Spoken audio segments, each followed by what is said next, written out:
All right. Hi, my name is Paula and I am here to just give you guys a small tutorial on how to do a small to medium arrangement with Trader Joe's flowers.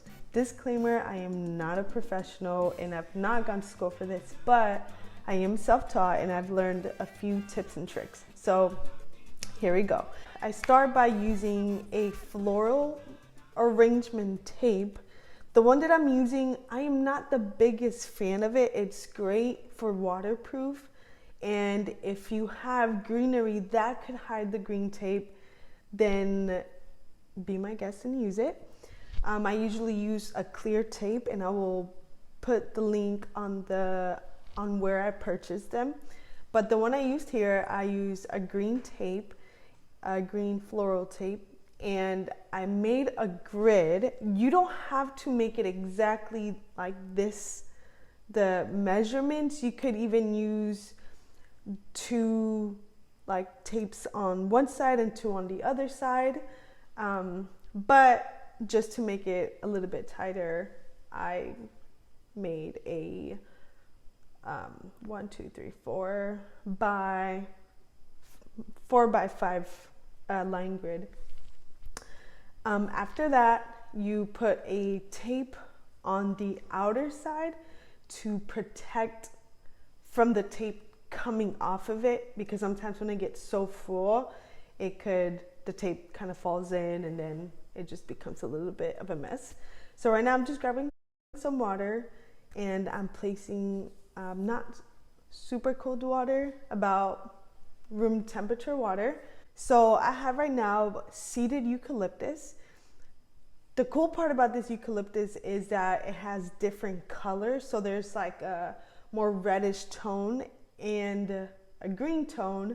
And so what I'm doing is I am kind of clipping it off so that I can use a lot of it. And I don't have to buy 2 bags of eucalyptus. So I just, from one whole branch, I was able to cut a few of them. You have to make sure that you get the leaves, you take the leaves that are that would hit the water, because it will start forming bacteria, and that's what kind of cuts the lifespan of your arrangement. And of course we want it to last for more than a week, and so you just need to make sure that you take all the leaves that are beneath or underneath that go in the water so that it doesn't start forming bacteria. So I'm doing this with all the branches so that once I start putting the eucalyptus in the vase, I'm ready and I don't have to, like, in the middle of it, have to clip or remove leaves. I will say sometimes when you do put the branches in, you might not like the size of it, of what you've cut, and you might have to cut just a tiny bit more. That's obviously, it won't take a lot of your time. And so you should be able to just clip a little bit at an angle and be able to just put back in. So right now I am putting the eucalyptus in. And so just so that it doesn't look like one side is more on the reddish tone, I'm putting red with green, kind of mixing in the colors. And so you'll see me just kind of like switching things up so that it doesn't just look from one color the same. So I've kind of placed the eucalyptus where I've wanted. So I have placed the eucalyptus in the areas that I wanted. I wanted it to hang a little bit, and so that created like a little bit of a dramatic feel. So right now you see me having these blueberry purple roses. I am getting them ready, so I'm taking off the bag and the rubber band, and I'm going to start removing the leaves, because again, you want to make sure that whatever part of the stem of the flower hits the water does not have leaves, because that creates bacteria. And so I'm removing all of the leaves, and as you see on the outer part of the rose, there's these petals that kind of look a little bit beat up. The reason they leave that there is because it protects the whole rose technically, and so you can remove a few of those out so that you have a very clean and crisp looking rose. As you can see, most of it has been removed and it just looks very fresh. It looks clean, neat, and you'll have to do this with almost every single rose that you come across. So again, I'm just removing the stems, or I'm removing the leaves. I am making sure that if there is any thorns, sometimes what happens is that there will be thorns, and that obviously comes with having getting a rose. And so what I do, I kind of tried it out, and it's kind of satisfying. You just remove the chunk of the thorn. And so after removing that chunk of the thorn, or whatever, how many you need to, it won't hurt at all. It's for some reason I found it kind of satisfying to just like remove the chunk of the thorn. And so I'm just continuing to do this for the rest of the roses. I have 24 roses, 24 stems, so it's 2 dozen. You don't have to do 2 dozen. You could do 1 dozen, 1 dozen and a half. It might change the look of it, or you could even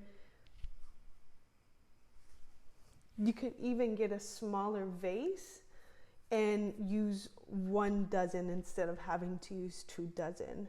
So if you are making the arrangement the day of and you don't have time for your flowers to sit in water and to kind of open up a little bit, what I like to do is just do in a way like you open it prematurely. It doesn't damage the flower. You just open it and it looks really nice. You just have to be really careful because sometimes the petals are really stuck to the bulb, and so just open up a little bit, be gentle with it. The cool part about doing arrangements is that there is technically no wrong rules, right? You want to make sure that obviously it needs to spread out in a way, but you could just be creative on where you want them to sit in, how tall or how short. And so I'm in a way not doing a traditional arrangement. This one's more of like kind of airy. There's more space. And you're going to see me eventually fill in some spots so it doesn't look bald. But I am just playing around with the sizes. If I need to recut some stems, I'll do that. Or if I need to, even in the middle of arranging, I'm arranging other roses that I've already arranged. It's just a work in progress. Even to the end, sometimes I will be arranging some roses. So as you can see, there is this little bunch of roses that I did not like how that looked. And so I'm going to rearrange that and just kind of spread out the roses. And again, it's a work in progress, so you'll just be doing that through the whole arrangement, just working through it, adjusting it. You might not like the size of it, or the size of how long or short the roses are, or the flowers. So right now I'm going to be adding some daisies. And the cool thing about the daisies is that they're pretty full on the top. And so I'm gonna see how it looks with just putting it immediately like that. I'm obviously cutting off the branches, or not the branch, but I'm kind of clipping a little bit of the stem so it's not overpowering my roses. And so I'm gonna see how it looks. And so I put it in and I did not like how it looked, and so I kind of removed some of the daisies on the side part. And with those, you could even get like small little vases and put the ones that you kind of clipped from the one stem. And so I did that. I clipped some of the sides, put them to the side, and then I just left some and then put them in there. So as you can see, I chose these other filler flowers and I'm going to arrange them around. I wanted these to look a little bit taller than the roses, which is fine. I wanted them to look a little bit more on the wilder side, so I let them stay a little bit long. Another thing that you may realize is that the stems have this little plastic container, and it's really to hold up the top side of the flower because it's kind of heavy on the head. And so usually when people pack them, they leave it so that it doesn't break easily. But you could remove them. You don't have to. It's totally up to you. It's a preference, if anything. But I removed it because I love that like whimsy, wild look. And so I did that with them. And then I added these other filler flowers, and these are one of my favorites. They're just so different looking. They bring texture and shape to the arrangement, and they're just, again, so beautiful. I allow these to be long as well, so that gives it a little whimsy, but I did cut some that were a little bit short just to give height to the arrangement. And so I just put them around the arrangement. And another cool thing about these flowers is that you could dry them and they would almost look the same. They don't really change shape or even color. They might get just a tiny bit more dual, but other than that, they stay the same. And so you could recycle them and use them with other arrangements. You could even use them by themselves. But I love to use them in arrangements because it, again, creates so much funky to the arrangement. I have finalized this arrangement. I hope you guys have enjoyed this video. Please subscribe, like, and comment on it. And I would love to take any tips or feedback from you guys. Again, thank you so much for tuning in.